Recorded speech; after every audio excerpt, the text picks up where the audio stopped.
और बाल्टिक सागर में आज खत्म होगा नाटो का सैन्य अभ्यास।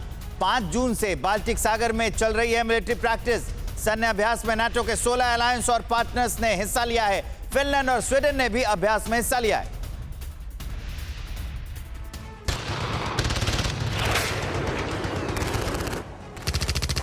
पाँच जून से बाल्टिक रीजन में चल रहे नाटो की बाल्टॉप्स 22 एक्सरसाइज का आज आखिरी दिन है। इस सैन्य अभ्यास में नाटो के 16 अलायंस और पार्टनर ने हिस्सा लिया। इसमें फिनलैंड और स्वीडन भी शामिल रहे, जिन्होंने कुछ दिन पहले ही नाटो की सदस्यता के लिए आवेदन दिया था।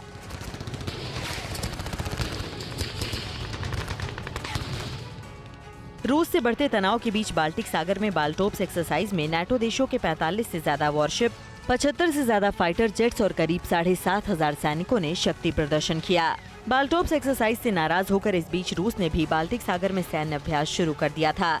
रूस का ये अभ्यास 19 जून तक चलेगा। इस अभ्यास में रूस के 60 युद्धपोत, बोट और सप्लाई जहाजों ने हिस्सा लिया है। इसके अलावा 45 विमान, हेलीकॉप्टर और 1000 सैनिक वॉर एक्सरसाइज में शामिल हैं।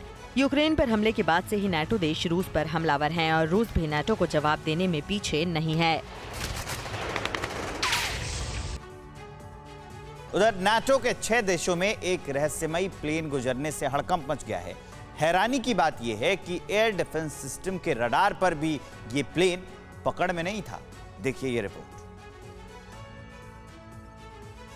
ये रहस्यमयी विमान चर्चा का विषय बना हुआ है। एक रिपोर्ट में दावा किया गया है कि इस रहस्यमयी विमान ने 6 नाटो देशों के हवाई क्षेत्र से उड़ान भरी, जिसके बाद कई लड़ाकू विमानों को इसके पीछे लगाया गया।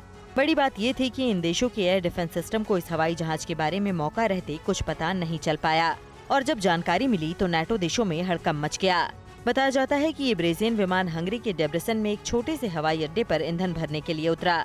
जब तक पुलिस पायलट को पकड़ पाती वो गायब हो गया। मीडिया आउटलेट यूरोएक्टिव के अनुसार बुल्गारिया शहर टारगोविश में इसकी जांच शुरू कर दी गई है। ये अब भी बुल्गारियाई हवाई क्षेत्र में खड़ा है, जिसे सालों पहले बंद कर दिया गया था। अब यहाँ खेती होती है।